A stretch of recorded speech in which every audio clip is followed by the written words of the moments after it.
Good morning friends. ज़्यादा time waste नहीं करते हुए हम लोग तरफ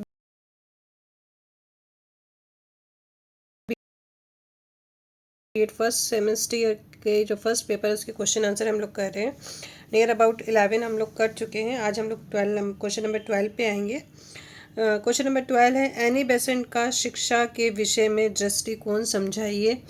क्वेश्चन इस तरह भी आ सकता है कि दृष्टिकोण समझाइए, या फिर ये भी हो सकता है डॉक्टर एनी बेसेंट का शैक्षिक चिंतन के बारे में लिखिए।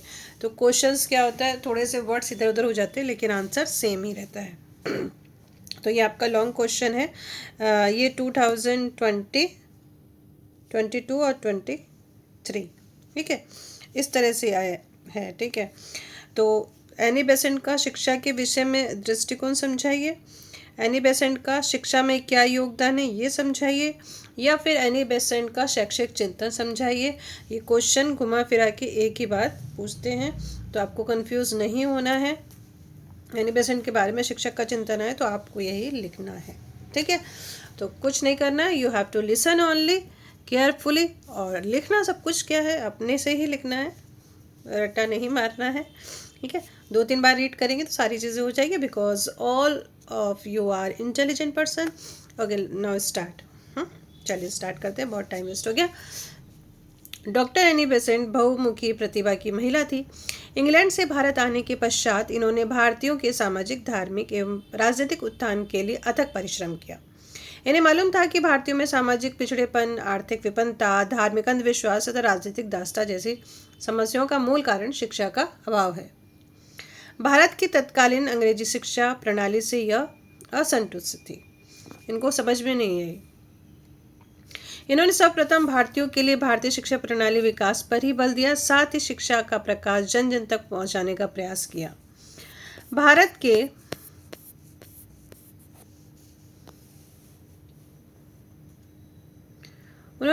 के लिए उन्होंने एक राष्ट्रीय शिक्षा योजना भी तैयार की। इनके शैक्षिक विचार किसी भी राष्ट्र की राष्ट्रीय शिक्षा का निर्माण करने में सहायक हो सकते थे।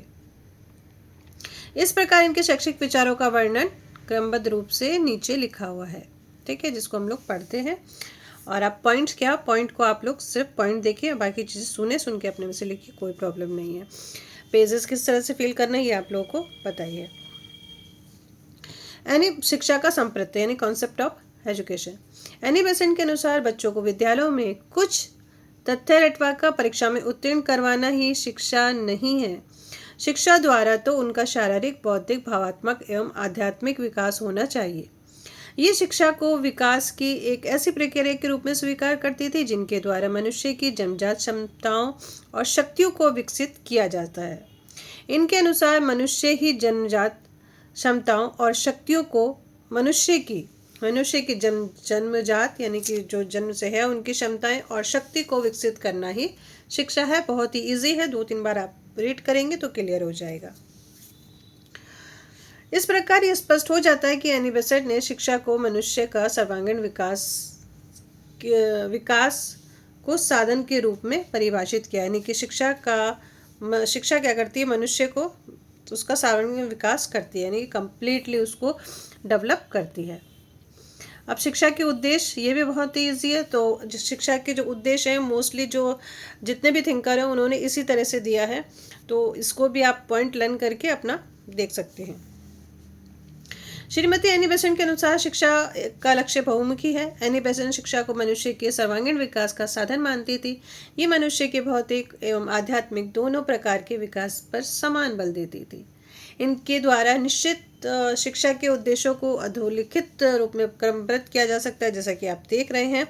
शारीरिक शिक्षा, मानसिक एवं बौद्धिक विकास, सामाजिक विकास, संवेगात्मक एवं चारित्रिक विकास, आर्थिक विकास, राष्ट्रीय चेतना की जागृति और धार्मिक एवं आध्यात्मिक विकास। तो हम लोग पॉइंट बाय पॉइंट फटाफट इसको पढ़ लेते हैं। शारीरिक विकास, जिससे मनुष्य की सबसे पहली आवश्यकता स्वास्थ्य एवं सुंदरता है। श्रीमती एनी बेसेंट ने स्पष्ट किया है कि मनुष्य के शारीरिक विकास के साथ साथ उसमें प्राकृतिक सौंदर्य की वृद्धि स्वाभाविक रूप से होती है। अतः शिक्षा द्वारा बालकों का शारीरिक विकास किया जाना चाहिए। बहुत ईजी है।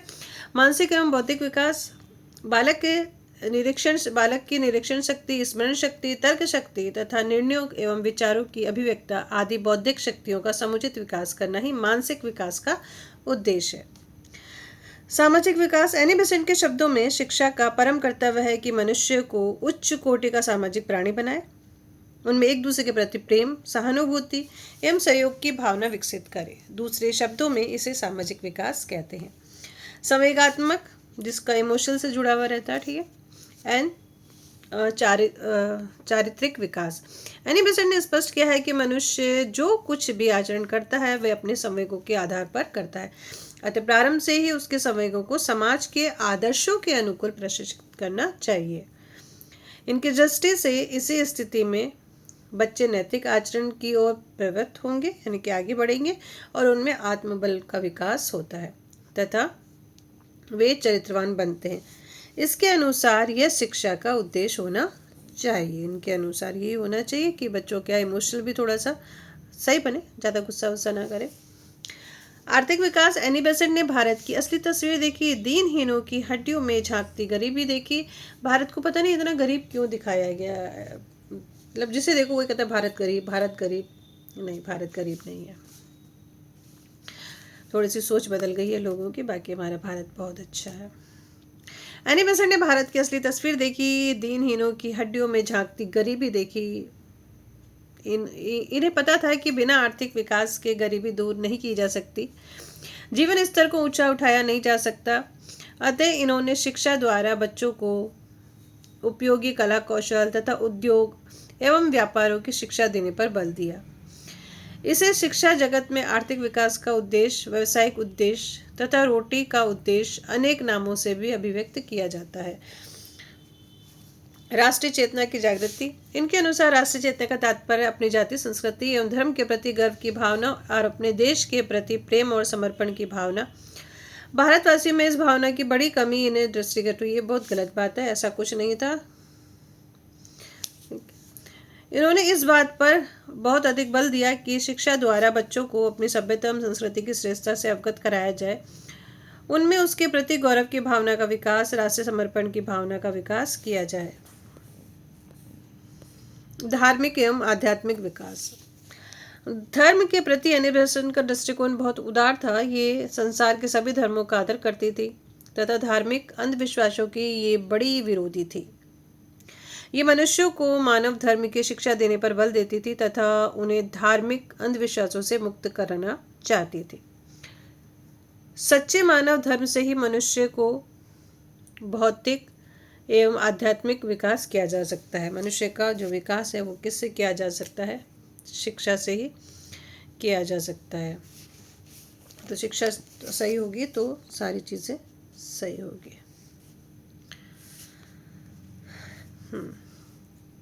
इनके अनुसार कोई भी शिक्षा जो मनुष्य को अपने चरम लक्ष्य की प्राप्ति में सहायक नहीं होती वह अधूरी शिक्षा है। अब इन्होंने पाठ्यचर्या कैसे बनाई थी ये भी आप देख लेंगे। जो पाठ्यचर्या है वो भी लमसम क्या है, सब जो भी थिंकर है सबकी एक जैसी है। तो बस आप इनके जो पॉइंट है किस स्तर पे कितने वर्ष हैं ये देख लेंगे, बाकी अपने मन से आपको लिखना है, ठीक है। चाहे वो रसेल की हो या फिर कृष्णमूर्ति जी की हो या फिर गांधी जी की हो, सब लमसम एक ही है। एनी बेसेंट ने शिक्षा की पाठ्यचर्या को दो आधारों में विकसित किया। पहली शिक्षा का उद्देश्य और दूसरा शिक्षा का स्तर। इन्होंने शिक्षा के स्तरों पर मनोवैज्ञानिक आधार पर निश्चित किया। इनके द्वारा विकसित के विभिन्न स्तर और पाठ्यक्रम की जो रूपरेखा है प्रस्तुत करें। पहला शिशु स्तर जो 2.5 से लेकर 5 तक का है, फिर प्राथमिक स्तर जो 5 से 7 वर्ष का है, उसके बाद माध्यमिक स्तर है जो 7 से 10 है, उसके बाद उच्च माध्यमिक स्तर है जो 10 से 14 है, उसके बाद हाई है जो 14 से 16 है, ठीक है। अभी भी हमारी जो नई पॉलिसी बनी है कुछ इसी तरह से, वो हम लोग आगे वाली जो हमारा टॉपिक है उसके ऊपर चलेंगे हम लोग, तब देखते हैं। चलिए, अब 2.5 से 5 वर्ष की आयु। एनी बेसेंट शिशु मनोविज्ञान से परिचित थी। उन्हें पता था कि इस आयु के स्तर पे शिशुओं का शारीरिक विकास तेजी से होता है, उनकी इंद्रियां प्रशिक्षित होती हैं तथा उनके व्यक्तित्व निर्माण की नींव रखी जाती है। इस स्तर पर मौखिक भाषा के विकास पर बहुत जोर दिया जाता है। साथ में गणना, संगीत, खेलकूद की क्रियाओं को स्थान दिया जाता है। शैशवावस्था में शिशु को ऐसा वातावरण प्रदान करने पर बल दिया जाता है जिससे बालक सत्य, प्रेम, सहानुभूति, सहयोग को सीखे जो आगे चलकर उनके स्तर का अंग बने, उनके व्यक्तित्व का अंग बने।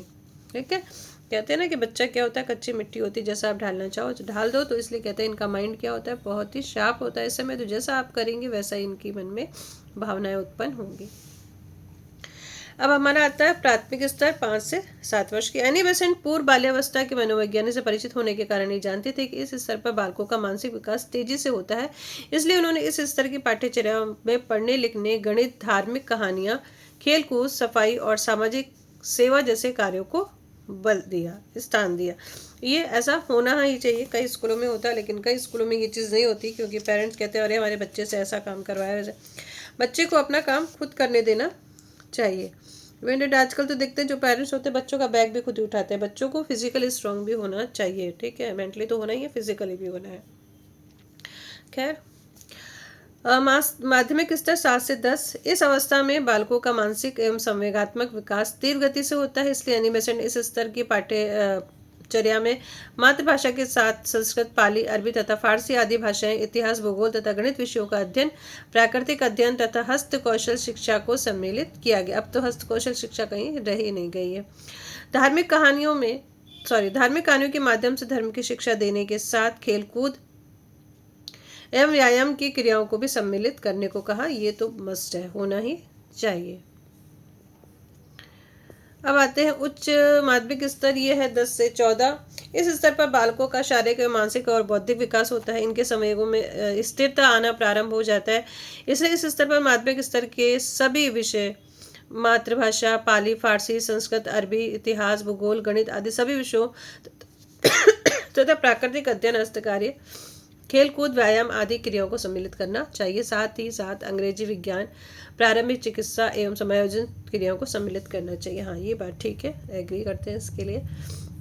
हाई स्कूल 14 से 16।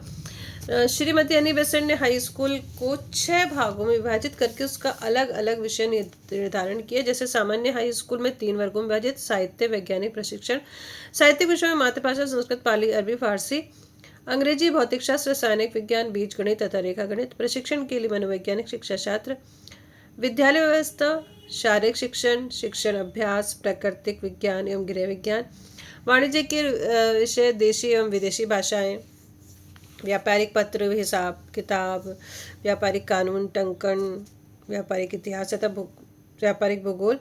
तो इन्होंने क्या किया, वो सीधी सीधी बात है, इसको डिवाइड कर दिया है 3 पार्ट में। जैसे हम लोग बोलते हैं ना, साइंस, कॉमर्स और आर्ट्स। ठीक है, तो इसी यही इसको बहुत ज़्यादा हिंदी में लिख दिया, वो चीज़ आप देख लेंगे। उच्च स्तर पे आ जाता है 16 से 21। ठीक है, इन्होंने इस स्तर को 2 भागों में बांट दिया है, जिसको हम लोग ग्रेजुएशन और पोस्ट ग्रेजुएशन कहते हैं, स्नातक और स्नातकोत्तर। ठीक है, इस स्तर की पाठ्यचर्या को इन्होंने सैद्धांतिक होने के साथ साथ व्यवहारिक होने की बात की। इस स्तर को साहित्यिक, वाणिज्य, वैज्ञानिक, तकनीकी एवं कृषि के वर्गों में विभाजित किया था, जैसा कि हम लोग देख चुके हैं। और फिर इसमें क्या होता है आपका पोस्ट ग्रेजुएशन में क्या हो जाएगा, किसी स्नातक को 2 वर्षों में किसी एक विशेष क्षेत्र की विशेष योग्यता प्राप्त करने के अवसर प्रदान किए जाए। इन स्तर पर इस बात का ध्यान दिया जाए कि उनमें ज्ञान कौशल का व्यवहारिक जीवन पे उपयोग हो। ठीक है, वो तो बच्चे पे डिपेंड करता है। अब आए शिक्षण विधियाँ। ठीक है, तो शिक्षण विधियाँ इन्होंने कुछ, आप अगर वो हमारा बौद्धिक शिक्षण विधियाँ थी ना, तो कुछ कुछ वैसा ही है, तो वो भी याद होगा, तो ये भी चल हो जाएगा। चलिए, पहले शिक्षण के संबंध में एनी बेसेंट ने 4 मूल सूत्र दिए। मातृभाषा के माध्यम से शिक्षण देना, शिक्षण करने में अधिक से अधिक इंद्रियों का प्रयोग हो, स्वाभाविक रूप से शिक्षण किया जाए, विभिन्न स्तरों पर विभिन्न शिक्षण विधि का प्रयोग किया जाए।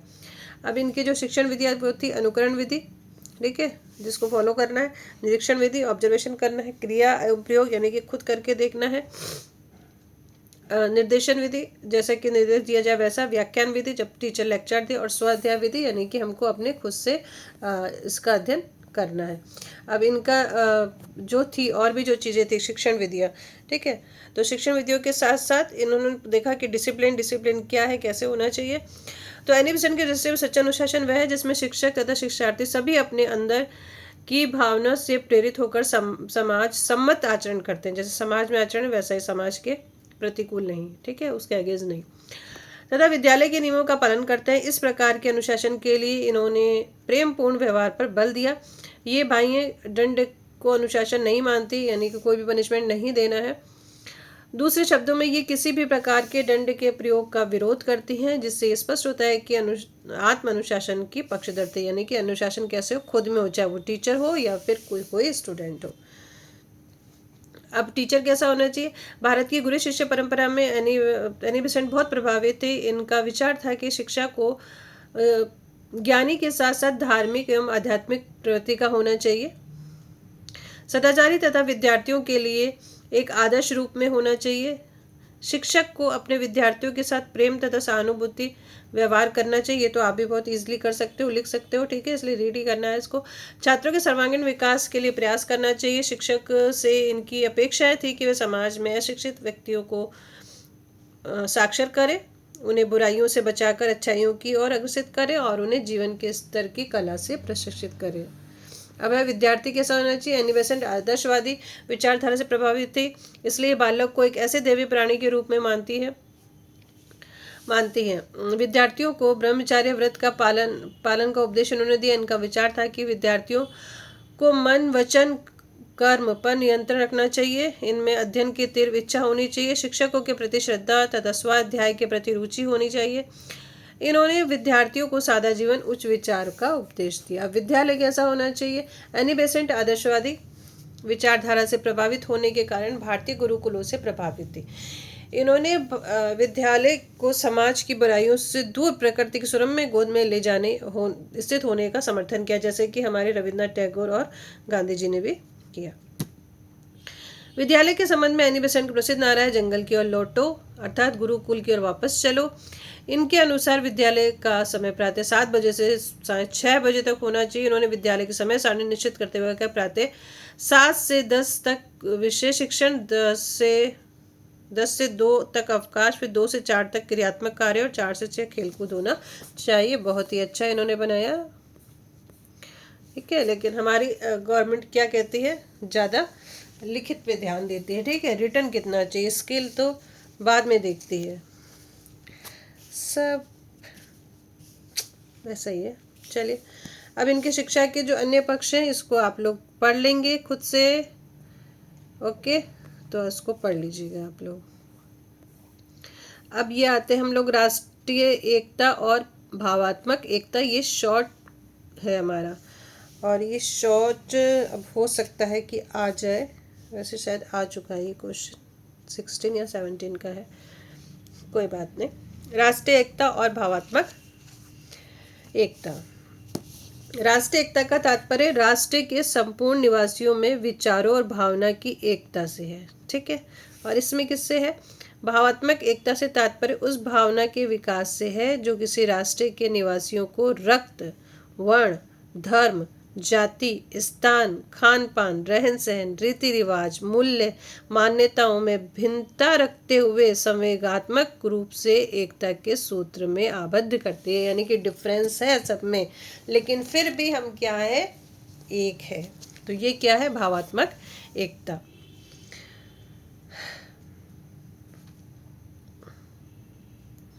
ये देखिए, ये उल्टा कर दिया, ये इधर जाना था और ये इधर। बुक प्रिंट करने वाले भी गजब कर देते हैं, कोई बात नहीं। अब राष्ट्रीय एकता का क्षेत्र भावात्मक एकता से अधिक व्यापक और विस्तृत होता है, और भावात्मक एकता का क्षेत्र 2 व्यक्तियों से लेकर संपूर्ण मानव जाति का हो सकता है। राष्ट्रीय एकता के अंतर्गत ऐसे अनेक तत्व हो सकते हैं, लेकिन इन सब तत्वों में भावात्मक एकता का तत्व सबसे अधिक महत्वपूर्ण होता है। राष्ट्रीय एकता बहुत कुछ भावात्मकता एकता पर ही निर्भर करती है। यही कारण है कि राष्ट्रीय एकता के अन्य तत्वों को उतना महत्व नहीं देते जितना कि भावात्मक एकता को।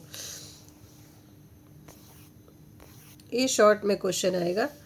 अब ये देखिए, सामाजिक परिवर्तन के है ना 3 क्वेश्चन है, और जो 3 हैं वो डिफरेंस है, मतलब उनके जो वर्ड्स है इधर उधर हो गए, लेकिन मतलब एक ही है। और ये क्वेश्चन आपका 16, 20 और 23 में आया है। तो क्वेश्चन है आपका कि सामाजिक परिवर्तन से आप क्या समझते हैं, ठीक है। सामाजिक परिवर्तन अभिकर्ता के रूप में शिक्षा की भूमिका बताइए, यानी कि सामाजिक परिवर्तन हो रहा है तो उसमें शिक्षा ने क्या रोल प्ले किया है वो आपको बताना है। अभिकर्ता मतलब एजेंट, ठीक है। फिर जो सेकंड क्वेश्चन है वो सामाजिक परिवर्तन की विशेषता। सामाजिक परिवर्तन और शिक्षा के संबंधों की व्याख्या कीजिए। ये क्वेश्चन भी है आपका, ठीक है। क्वेश्चन ध्यान से सुनिए, इस तरह से क्वेश्चन आ सकते हैं लेकिन आंसर एक ही रहेगा। शिक्षा सामाजिक परिवर्तन लाने का शक्तिशाली साधन है।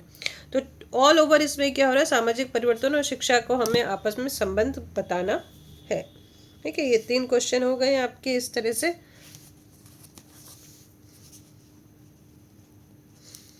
चलिए पहले सामाजिक परिवर्तन देख लेते हैं, फिर विशेषता तो मैं क्या करूँगी, I will speak and you right, okay. Right कर लेना फटाफट और जल्दी से इसको फिनिश करते हैं। सामाजिक परिवर्तन इजी है, ध्यान से सुनेंगे, 2-3 बार सुनेंगे तो इजीली लर्न हो जाएगा, कोई ज़रूरत नहीं है रटने की, ठीक है। सामाजिक परिवर्तन 2 शब्दों से मिलकर बना है, समाज और परिवर्तन। समाज का अर्थ केवल व्यक्तियों का समूह नहीं, बल्कि समूह में रहने वाले व्यक्तियों के आपस में जो संबंध है, उन संबंधों के संगठित रूप को ही समाज कहते हैं। समाज सामाजिक संबंधों का जाल है। परिवर्तन का अर्थ है बदलाव, अर्थात पहले की स्थिति में बदलाव, यानी कि जो पहले है उसको चेंज करना। पहले की स्थिति और आज की स्थिति में आ जाने वाला अंतर या बदलाव ही परिवर्तन है। इस प्रकार समाज की पहले की स्थिति और बाद की स्थिति में अंतर आ जाना ही सामाजिक परिवर्तन कहलाता है। ये एक ही चीज़ को रिपीट करा, बट आपको एग्जाम में इतना रिपीट नहीं करना है, टाइम लिमिटेशन होती है हम लोग के पास में, और पेजेस भी हमारे पास कम होते हैं। क्वेश्चन बिल्कुल भी इधर उधर लिव नहीं करना है, आपको कंप्लीट करके आने हैं। सामाजिक संगठन, सामाजिक ढांचे, सामाजिक संबंधों या समाज के रहन सहन के ढंग, रीति रिवाज, मूल्य, विश्वासों आदि में जो अंतर आ जाता है वह सामाजिक परिवर्तन कहलाता है। ये लाइन आप लोग जरूर कर लेना, ठीक है। ये तो हो गया परिवर्तन का बदलाव, और तक ये हो गया। और यहाँ से आप अपना ये, ठीक है, जो मेन लाइन है उसी को, अब इसमें से हम 2-3 डेफिनेशन देख लेंगे। सर जॉन्स के अनुसार सामाजिक परिवर्तन वह शब्द है जो सामाजिक प्रक्रिया और सामाजिक संगठन के किसी अंग में अंतर और अथवा रूपांतर को वर्णन करने के लिए किया जाता है। जॉनसन के अनुसार सामाजिक परिवर्तन को व्यक्तियों के कार्य एवं विचार करने के तरीकों में उत्पन्न होने वाला परिवर्तन कहकर परिभाषित किया जाता है। किंग्सले डेविस ने अपनी पुस्तक ह्यूमन सोसाइटी में लिखा है कि सामाजिक रचना तथा उसके कार्यों में होने वाले परिवर्तन को सामाजिक परिवर्तन कहते हैं। जो डेफिनेशन इजी लगे आपको, एक आप लर्न कर ली, ज़्यादा लर्न करने की जरूरत नहीं है, ठीक है। अब देखिए हमारा जो है ना, शिक्षा सामाजिक परिवर्तन का एक कारक है। तो सामाजिक परिवर्तन और शिक्षा में संबंध, ये उसका आंसर भी यही है। सामाजिक परिवर्तन के अभिकर्ता के रूप में शिक्षा की भूमिका, वो भी वही चीज़ है, ठीक है। और एक क्वेश्चन और था, शिक्षा सामाजिक परिवर्तन लाने के लिए शक्तिशाली साधन है, ये भी वही है। तो 3 ही क्वेश्चन है, डिफरेंट तरीके से पूछा गया, आंसर एक ही है हमारा, ठीक है। संस्कृति को नवीन पीढ़ी तक पहुंचाना, तो संस्कृति कहाँ पे लिखी हुई है, कहीं पे तो लिखी हुई है, तो लिख के ही फिर उसके बाद जैसे अभी इसमें सब कुछ लिखा हुआ है तो मैं कैसे बोल के आपको बता रही हूँ, तो एक दूसरे से क्या हो रहा है, ये हस्तांतरित हो रहे हैं, पहुँचाए जा रहे हैं, ठीक है। तो पॉइंट आप लर्न कर लेना, बाकी सब अपने मन से लिखना है। संस्कृति को नवीन पीढ़ी तक पहुंचाना, सामाजिक परिवर्तन की दृष्टि से शिक्षा संस्कृति को नवीन पीढ़ी तक पहुंचाती है। यह सांस्कृतिक स्थानांतरण की क्रिया समाज को स्थायित्व प्रदान करती है। दूसरे शब्दों में शिक्षा समाज में स्थायित्व एवं निरंतरता लाती है। इसके बाद भी शिक्षा की भूमिका समाप्त नहीं होती और वह आगे बढ़ती जाती है तथा समाज को वांछनीय परिवर्तन एवं सुधार लाने में सहायता करती है। इस प्रकार शिक्षा को सामाजिक परिवर्तन के जन्मदाता, प्रवर्तक और निर्देशक भी कहा जा सकता है। आवश्यक मूल्यों पर स्थायित्व, प्रत्येक समाज में कुछ शाश्वत मूल्य होते हैं।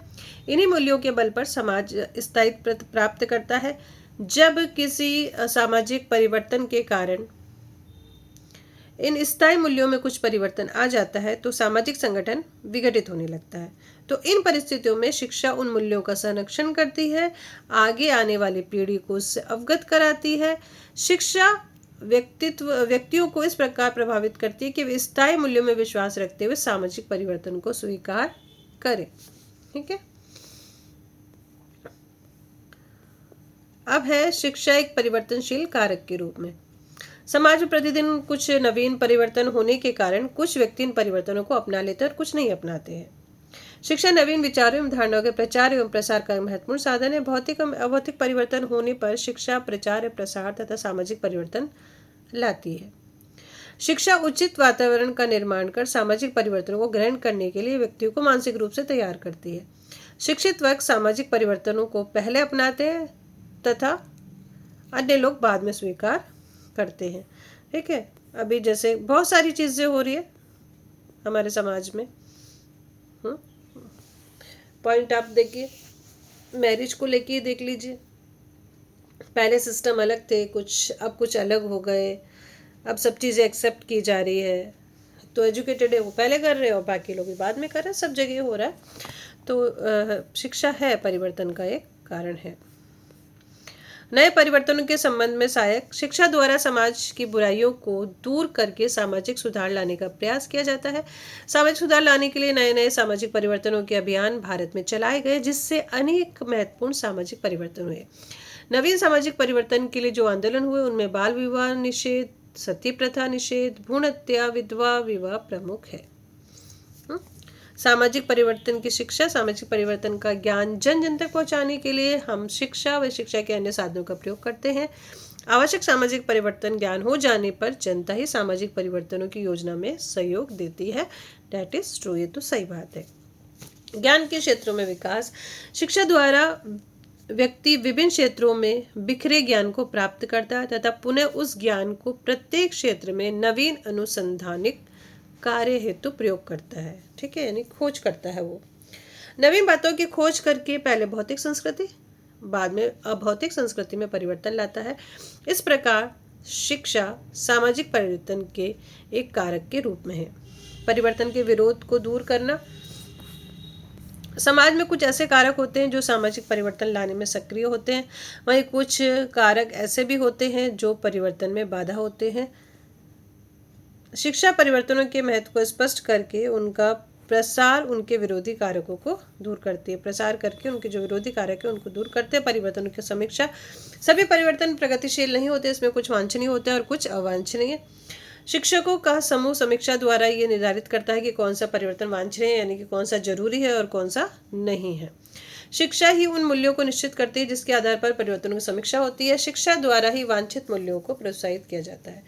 सामाजिक परिवर्तन का नेतृत्व, एक प्रजातांत्रिक समाज की शिक्षा में सामाजिक परिवर्तन संबंधी कारक अत्यधिक महत्वपूर्ण है। शिक्षा व्यक्ति को इस योग्य बनाती है कि वह समाज में एक उत्तम जीवन व्यतीत करे।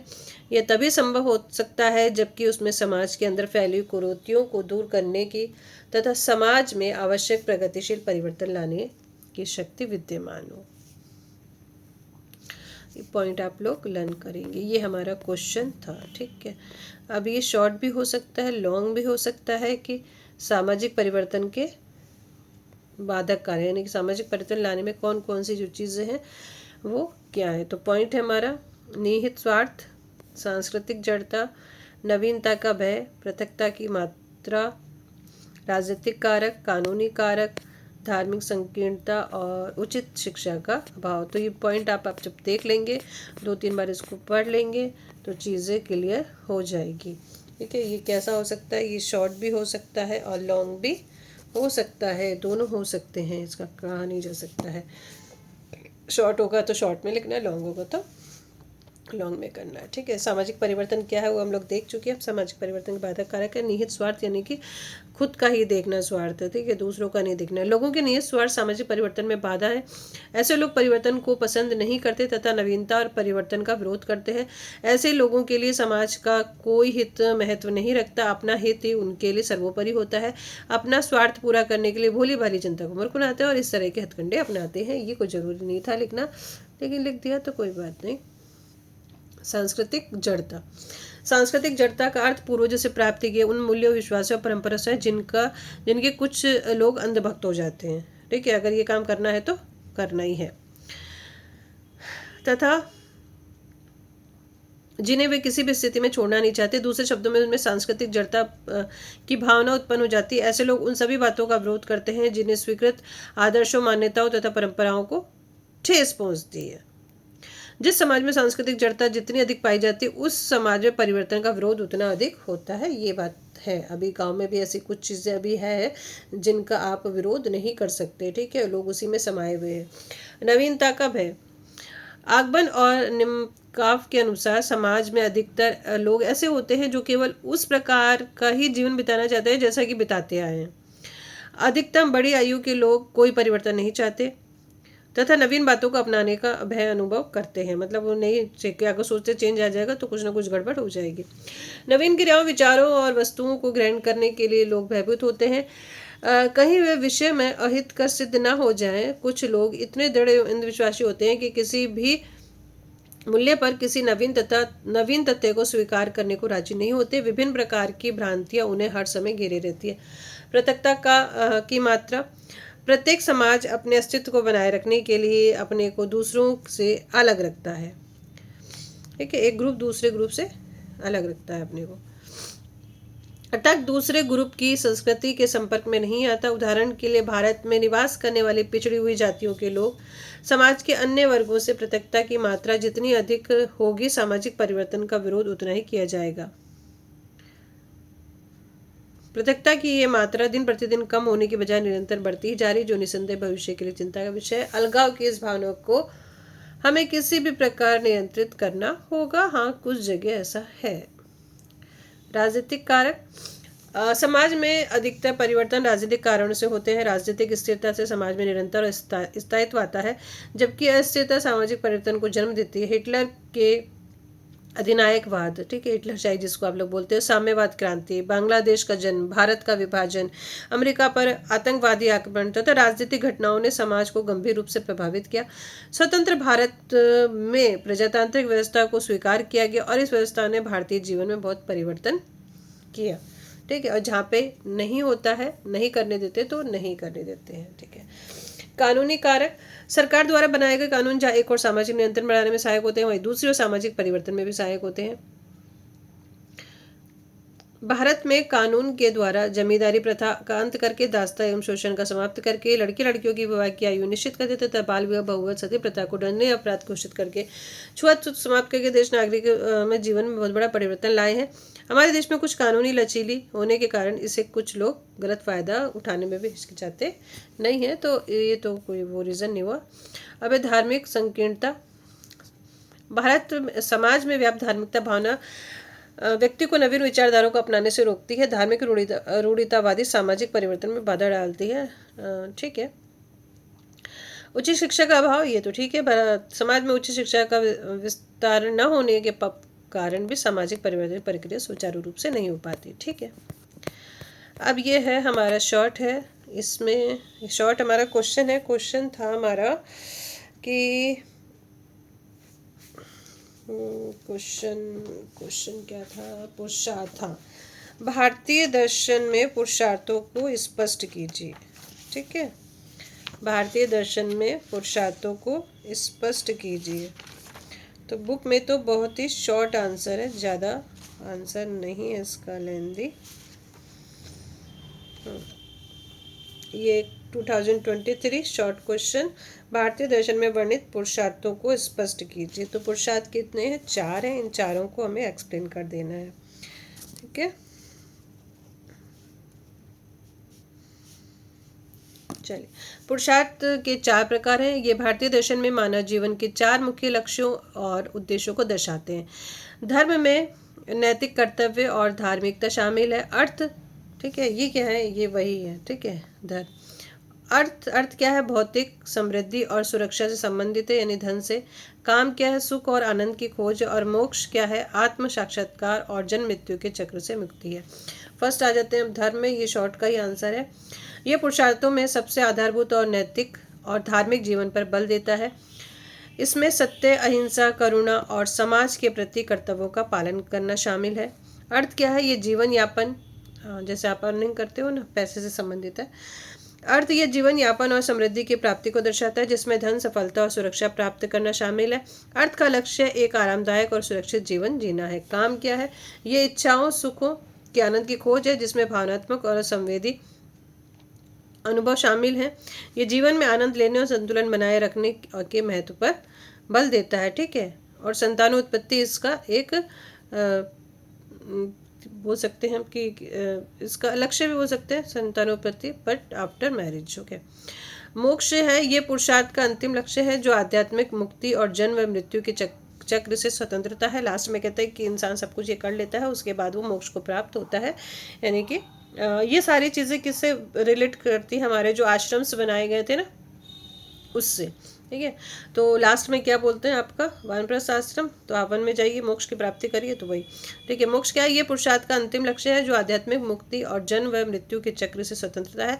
इसमें आत्म साक्षात्कार, ज्ञान, सांसारिक आसक्तियों से ऊपर उठना शामिल है। ठीक है, तो ये बहुत ईजी है, ये भी कोई हार्ड नहीं है। आज हम लोगों ने कंप्लीट कर लिए हैं 5 क्वेश्चंस, और तो 11 and the 5 total is 16 question हमारे हो गए हैं। अब 10 क्वेश्चंस और हम लोग देखेंगे, इंपॉर्टेंट क्वेश्चन जो लॉन्ग भी हो सकते हैं, शॉर्ट भी हो सकते हैं। फिर मिलते हैं, बाय बाय, टेक केयर।